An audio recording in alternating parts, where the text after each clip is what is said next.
AITAH for not moving out so my roommate can get his sister's kids out of foster care?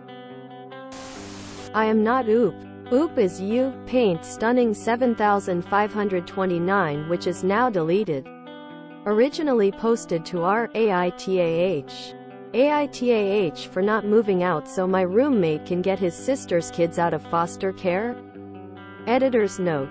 All posts have been recovered with RawReddit.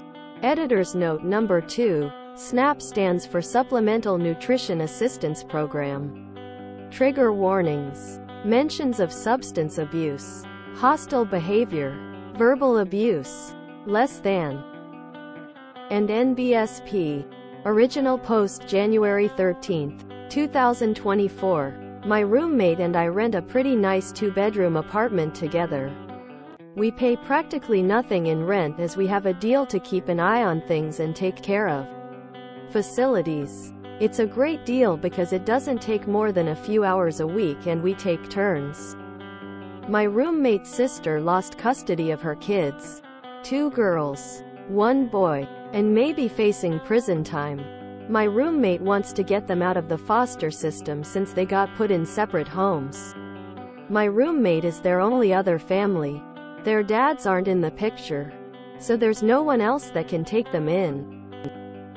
The social worker gave him some requirements, has issues with me because I am an unrelated adult man, and because I have a record of substance abuse.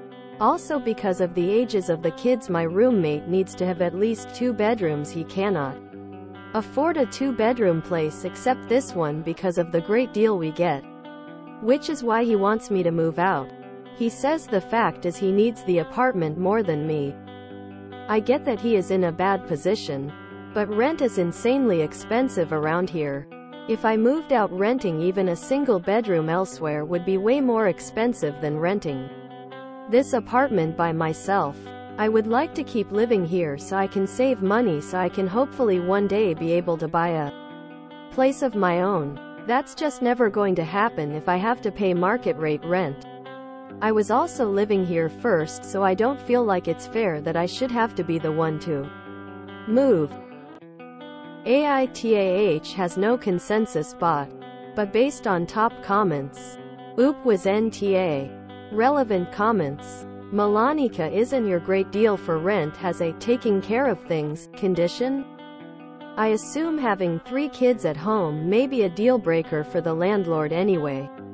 Regardless, if he can't afford to take the kids in, he shouldn't. I'll be honest. This is a heartbreaking situation and not leaving the house will make you feel like an AH.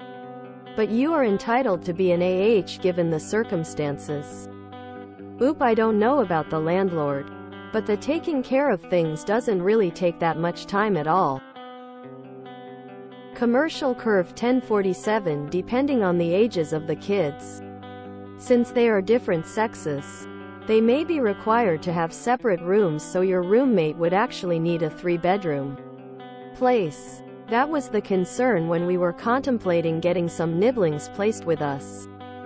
Oop, their social worker just said at least 2 bedrooms. No name 2024. Your roommate may also be eligible for a stipend if he provides foster care for the kids. That stipend can go towards paying for a suitable place. Oop, no. He's family so he doesn't. Wowie, is social services going to be paying him like a regular foster family? If so, he can afford a new place. Oop, no. I guess relatives don't get money. But he's going to apply for SNAP. Curiously searching where was mom living with these kids? He could move there with them instead? Not sure what her living situation was before her loss of custody. But the kids were somewhere. NTA. Hoping for the best for your friend and his kiddos though. Oop, not an option. Dog bite, not dimple. Your roommate needs to talk to a social worker to get set up for housing, food stamps, Medicaid, daycare, and whatever he needs to do to care for these children. Are the grandparents around? Can they assist in some way? It seems like there should be other family memebers who can help with this situation. Oop, as I said, my roommate is their only family. And NBSP. Update number 1, January 16, 2024. For anyone interested who didn't read the first one, this is my first post. https www.reddit.com/r/a.i.t.a.h/s/fijan0ep. This is a pretty short update. I got the suggestion a few times that I should talk to my landlord about the situation since he may not be okay with the idea. While he was okay with the idea of kids, he already has a lot of tenants with kids. He was not okay with continuing the same arrangement with my roommate without me there. So there's really no point in me moving out since my roommate would have to pay market rate rent for the place which he can't afford. As of right now, my roommate's plans are to continue living here while he figures out some other arrangement. Once he does, he's going to move out and I'm going to get a new roommate here. And NBSP update the 2nd of January 24, 2024. I didn't think I was going to make another update, but some stuff happened and I kind of need a place to vent. You can go to my profile and read my previous posts if you don't know the story. I said in my last update that my roommate was going to continue to live here until he figured out some other arrangement that would work out for the four of them. I had passed on some of the helpful suggestions and sources people messaged me about. Upon further research, though, he realized it was still going to take time and it would be faster for him to save up money for a deposit and last month's rent on a new place and then get assistance once the kids were moved in. Honestly, I don't really get how it works. For those wondering why he doesn't have money saved up from living here, it's because he's been using the money to pay off his student loans. So plan was for him to hopefully have enough in 45 months. My roommate started to become more and more hostile though. First just passive-aggressive, but it led to a big blowout. Nothing physical, just yelling. He was really mad because he thought since I have such a good relationship with our landlord that I should have tried to convince him that he could handle the maintenance on his own. Honestly, he probably could. I know I can handle it on my own. I almost considered it too because I didn't think I wanted to continue to live with him. After talking to my landlord about the situation again, we came to a new agreement. My landlord is going to be ending our lease. He gave us both official notice. I'm going to continue living here, but moving into another unit. It's a one-bedroom and a bit smaller. But on the bright side, it was recently renovated, so it's nicer. I'm going to have to do the maintenance on my own from now on. But it's still a really great deal and worth it to not have to deal with roommate issues anymore. Thankfully, I will be able to move into the new unit in just a few days because my old roommate was super pissed after he got the notice. He's used more than a few expletives when talking to me and says ruined everything because now he won't be able to save money since he's going to have to start paying rent somewhere. TBH, with how he's been, I've sort of lost sympathy for him. I do still feel bad for his sister's kids though. An NBSP. This is a repost sub IAM, not OOP. Editor's note. Please remember the no brigading rule. Do not harass OOPs. Do not comment on the posts linked in Boris. This is a very serious problem on the BoRU sub. Doing so will result into a permanent ban from this sub and the other linked sub. Again, please do not harass OOPs. I think OOP was absolutely right to make the decisions he did. But I'm still not unsympathetic to the situation his roommate found himself in. Who would have thought without context that the landlord ending the lease was a win-win for OOP? I still do empathize for the roommate though. If the roommate cannot afford to rent their own place, how would they take care of 3 kids? Seems like they aren't financially stable enough anyway. I do feel bad for the roommate. I think the urgency of the situation is causing him to make some Poor decisions, but the OOP doesn't seem to be in the wrong at all. Seems like the roommate had a really poor understanding of the whole foster system and benefits. Eligibility. He seemed like he was just going off of what one social worker told him. Which seems like a good idea, but they are also only human and sometimes don't know everything in a particular case. The roommate sounds like he wasn't really cut out to be a guardian in his current situation. Even if OOP moved out and this guy had cheap rent, I don't think he understands how expensive and time-consuming 3 kids will be. Being thrust into a full-time solo parent with little, no experience might not have left him available for basic maintenance anyway.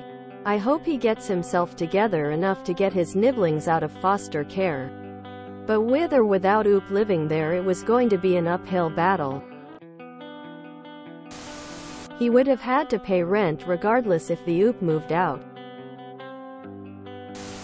Once it became clear the landlord was not on board with his idea, the roommate needed to shut up and put his head down while he saved up money. The end result was simply him shooting himself in the foot.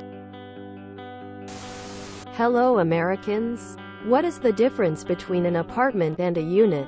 I'm so confused how he can carry on living here, but it's also somewhere else loudly crying. The roommate's intentions in taking the kids are noble, but he needs to realize he doesn't have the resources to do so. That's the bitter truth. He has no right to make his problems others' responsibility, especially when others are in no position to be charitable. His entitlement is really unwarranted. If this is how he proceeds when he encounters any problems, he would have a lot of problems taking care of those poor traumatized kids.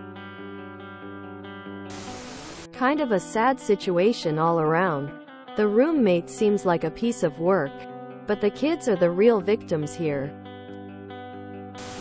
Why do some people light a big ol' fire underneath themselves? The roommate had a nice setup, and all it required was some communication and planning. OOP sounds like a reasonable guy. I've had a sibling in foster care, and was fostered out to family myself, so I'm sympathetic to the guy's situation. But a sustainable home for kids isn't built on panic. Roommate was desperate. He came with a solution screwing OOP. An unrealistic solution anyway. He FAFO and has worsened the situation. Sad for the kids. But if their mother is going to prison, foster care is in fact a lesser evil. One thing that stands out to me, and this may depend on the state, but I'm pretty sure they do pay foster parents even if the kid is related. It's been a while since my mom was fostering my sister. She's since been adopted, but I'm pretty sure she got money for that. Definitely gets money for having adopted her. Not enough whatsoever. But I would love to know more about this unicorn of a landlord who offers massively reduced rent in exchange for self-maintenance. Roommate absolutely does not sound like the emotionally or financially stable sort of parental figure 3 young children need. Verbal abuse and repeated aggression when someone his equal stands up for himself and refuses to be taken advantage of has a nasty way of turning into physical abuse over someone weaker than him. Dude's so mad cause he's beyond stressed because he is in over his head. He can't blame OP for all his problems, but he will because he thinks it'd be so convenient for everyone if OP had solved this for him. It would be. But OP isn't responsible for his roommate's life choices or the landlord's. Roommate making a hostile living environment certainly did not help his case. I feel bad for the kids because if he doesn't pull it together, they will be with him for a small amount of time until he can't do it anymore, and then their only family will have given them back to foster care. I can't imagine how much more damaging that would be for them. Also though, 34 months of savings are kinda nothing compared to the massive task he is taking on. There's so much more to taking in 3 kids than having space for them at home. People really have no idea how expensive kids are. There really seems to be no plan where this would have worked out for the roommate. He's delusional. What gets me is that roommate expected an all-or-nothing situation. In my state, DCYF will bend over backwards to accommodate family connections. And doubly so for family who are okayed for care but can't afford it. Like, yes, the kids are currently living in 2 different foster families. But here they'd also have required weekly get-togethers to keep the siblings connected and in touch with each other. Having an uncle who wants to be involved, but can't afford the rent, have the time to parent full-time? The social workers would be thrilled in getting phone numbers, emails, Zoom calls set up. An easy, built-in weekend respite for both sets of foster parents? Even if it's an afternoon at a park instead of a weekend sleepover? Hell yes. Yeah, it sucks that dude can't take care of family, or whatever. But just being a safe, involved adult that the kids could come to if something did happen is huge. And I feel like that's gotten completely forgotten about while the roommate freaked out about rent. While doing foster, some of my kids had bio family who were deemed unfit to parent but were still allowed contact. Having someone just out there, existing, can make such a huge difference to kids in foster care. Not to mention having another source who could scrounge up $20 to fix a phone screen or something. Means emergencies are less panic-inducing for the kiddos, etc. With kids in such a vulnerable position, every single connection matters in a way that other families don't necessarily have to worry about. I'm not saying that OOP is the awe, but even with the hostility, I feel for the roommate. That's a lot of pressure to be under. Some bad things can happen in foster care, and if I knew that someone was standing between me and getting my family out of there, I'd probably be really struggling to keep things civil. Really sucks for those kids. Foster system should be providing roomie with financial assistance to take care of the kids. Now the kids are screwed regardless and have to take their chances with an awful system known for traumatizing children and setting them up for failure. If you enjoyed this video, please check out our playlists full of similar content. Epic AITAH is like doom scrolling for your ears. Please like, share, and subscribe.